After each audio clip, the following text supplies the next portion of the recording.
This podcast is going to be about the grand theory of caring science by Jean Watson.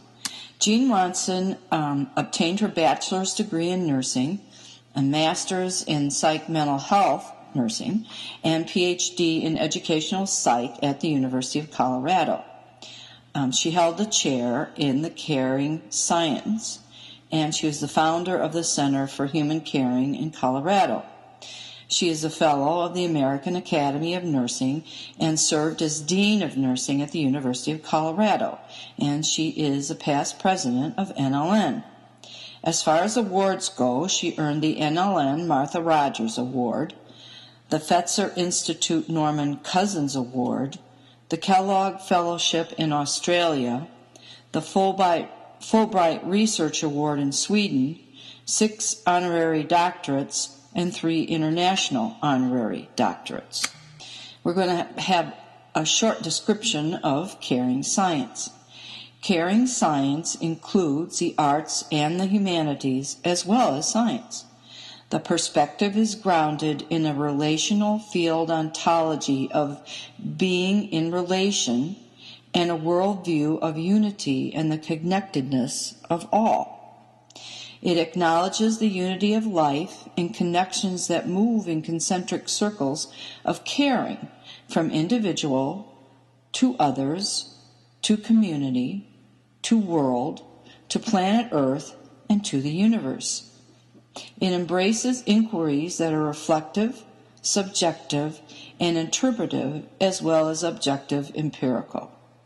It is an evolving field that is grounded in the disciplines of nurses and evolving nursing science, but also includes other fields.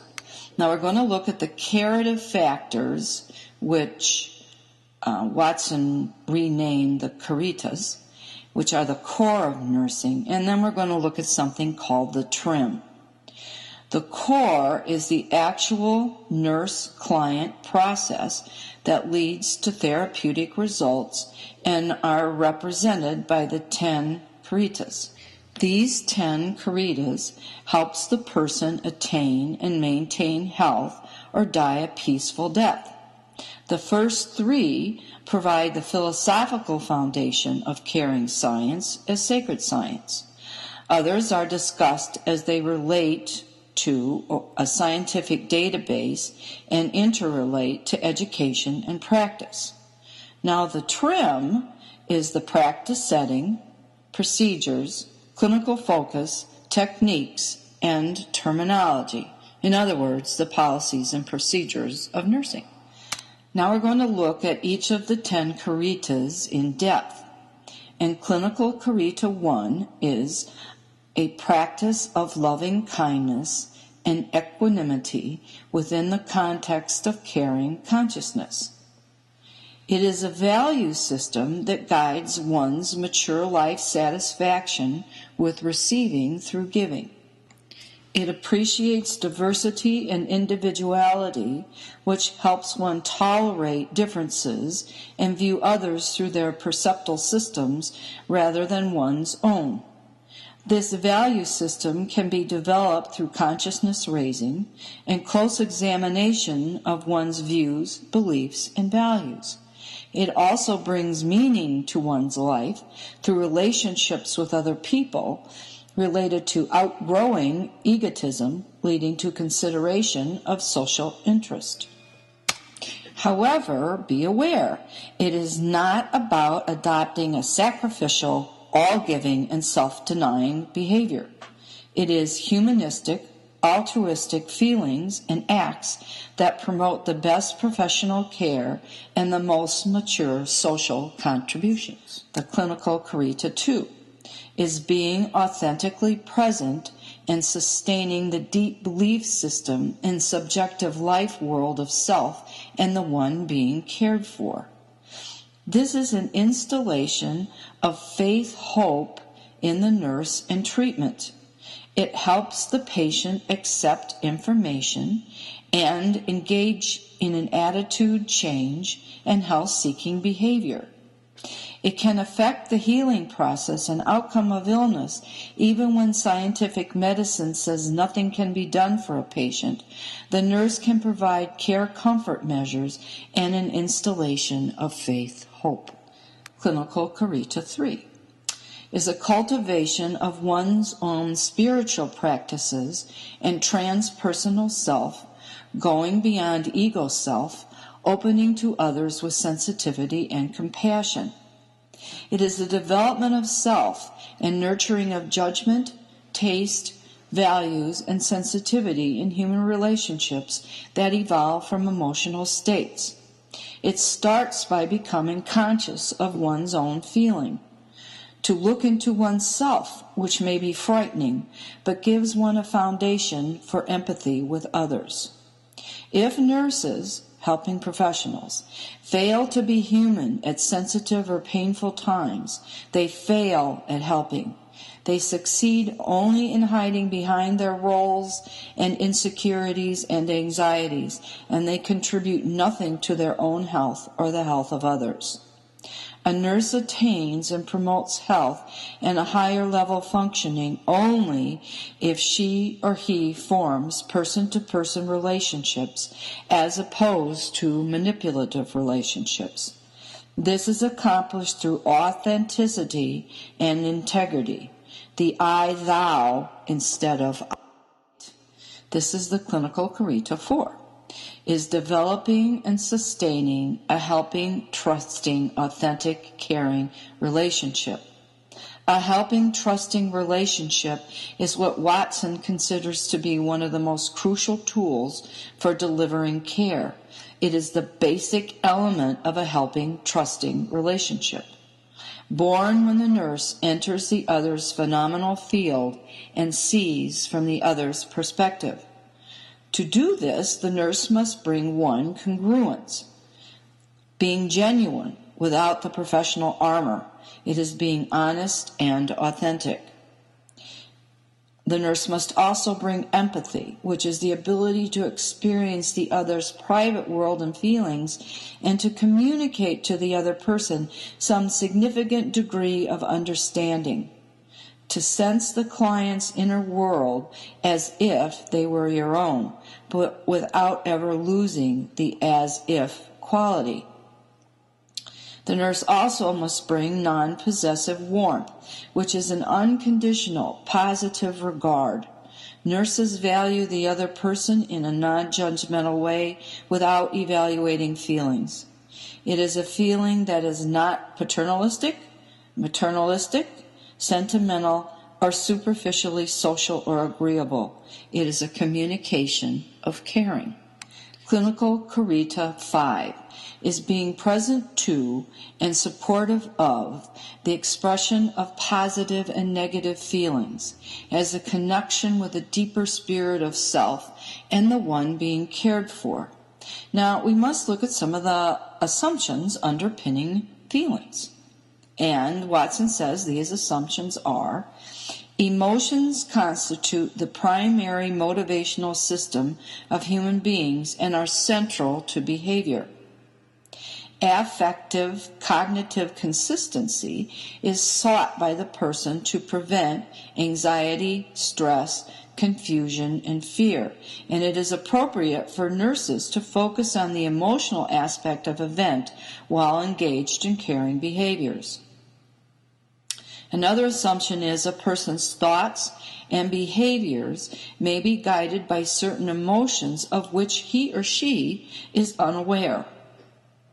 Also, affective components are emotionally satisfying. A person seeks to maintain a balance among thoughts, feelings, and behavior. And finally, an expression of negative and positive feelings can lead to change in cognition. It is important that the nurse be supportive enough to permit risk-taking in self as well as others. If feelings can and do change thoughts and behaviors, the science of caring must be attentive to people's feelings in the maintenance of health. Clinical Carita 6 is creative use of self and all ways of knowing as part of the caring process to engage in artistry of caring healing practices. For Watson, the use of scientific problem solving is just as important as a humanistic approach to care. This is because it is the only method that allows for control and prediction and permits self-correction. Without the scientific method, one resorts to trial and error, experience, intuition, common sense, faith, custom, and habit. There's one glitch. The scientific method often conflicts with other methods of coming to know and leads to a struggle for nursing. Watson said there is a useful attitude to take. Just realize that philosophically there are different assumptions regarding the nature of reality. However, use of the scientific method does not rule out the other domains of knowledge. For Watson, formation of a humanistic, altruistic value system and the installation of faith-hope are different from science at one level, but combine with science at another that results in holistic care. Nursing as the science of caring must work both with science, but be open to all ways of knowing, and realize that confirmation, prediction, and correction can only be attained through the scientific method. Clinical Caritas 7 is engaging in genuine teaching-learning experience that attends to the unity of being and meaning, attempting to stay within the other's frame of reference.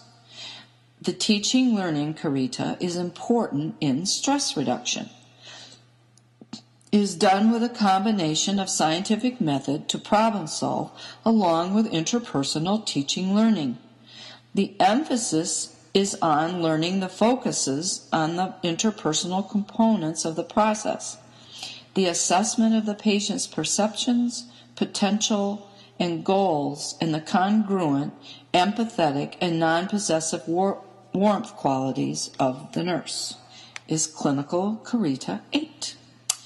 Creating a healing environment at all levels, a physical and non-physical subtle environment of energy and consciousness, whereby wholeness, beauty, comfort, dignity, and peace are potentiated.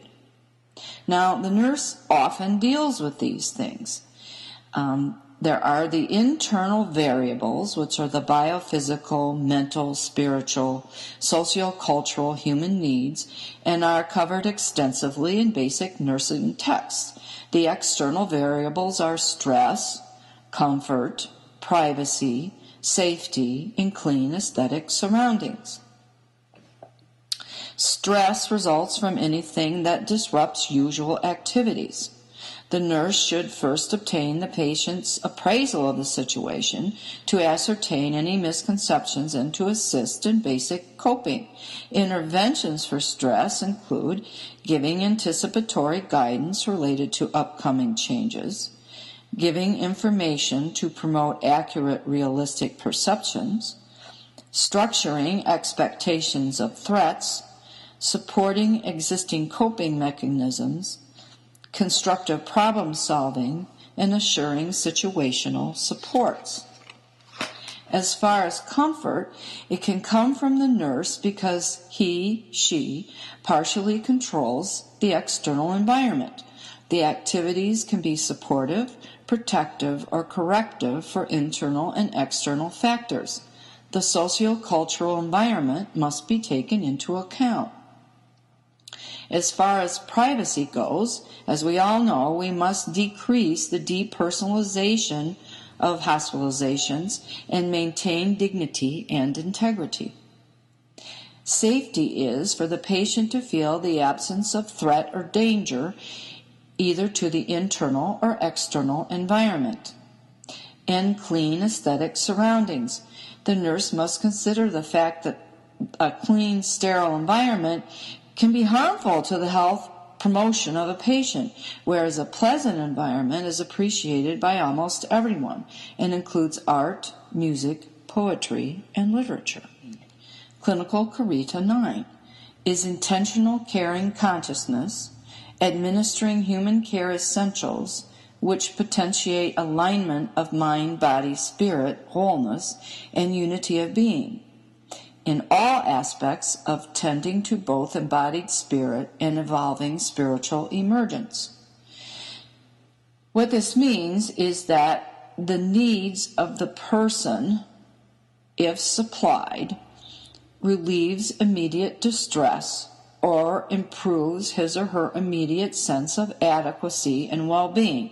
And as I'm sure you learned through Maslow's needs, the lower order needs are food and fluid, elimination, ventilation, activity, and sexuality. Higher order needs are achievement, affiliation, and self-actualization.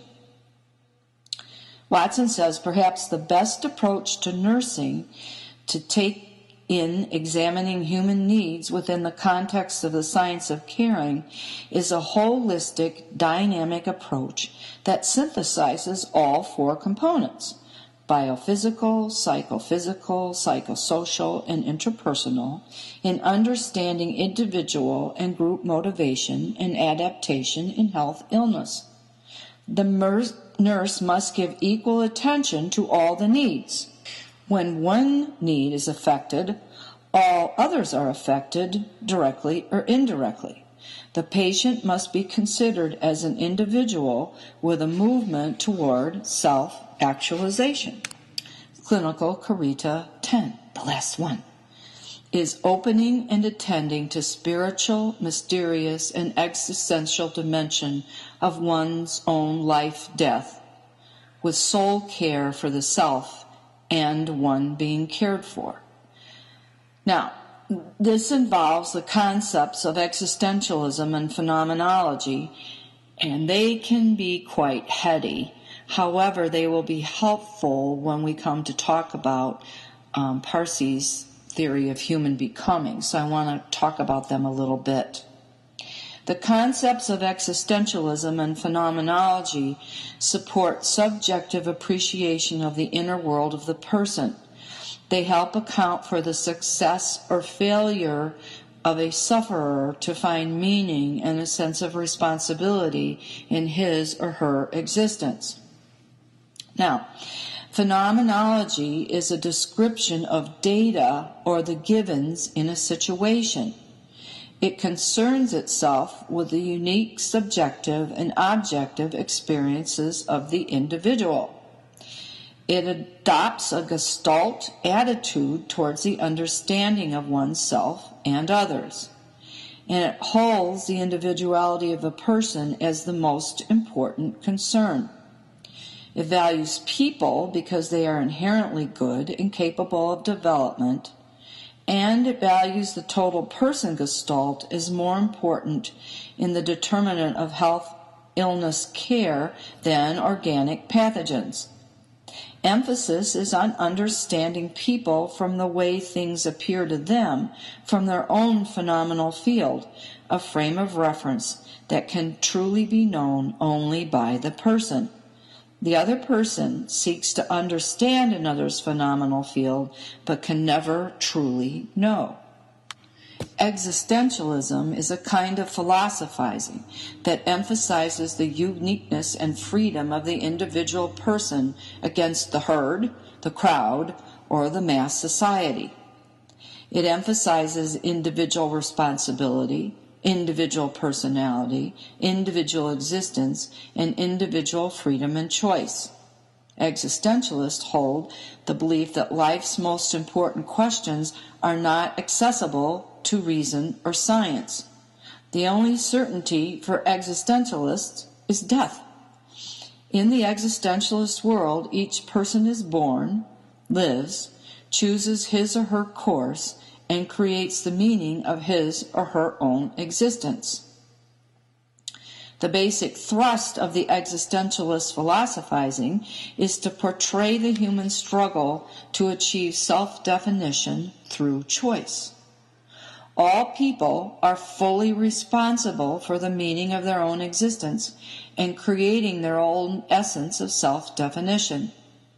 Existentialist involvement calls for the individual philosophizing about the persistent human consensus of life, love, death, and meaning. Knowledge of existentialism originates in and is composed of what exists in an individual's consciousness and feelings as a result of one's experiences. The validity of knowledge is to be determined. The basic themes of existentialism are: 1, that man is a conscious subject rather than a thing to be predicted or manipulated. Anxiety is a generalized uneasiness, the dread of the nothingness of human existence. This dark picture of human life leads existentialists to reject ideas such as happiness and a sense of well-being. Absurdity. Each of us is simply here, having been thrown into this time and place. But why now? Nothingness. I am my own existence, but my existence is nothingness. Death is the only certainty of life which hangs over the existentialist's head at each moment of life, and alienation. Apart from the existentialist's own being, everything else is otherness, from which he or she is estranged.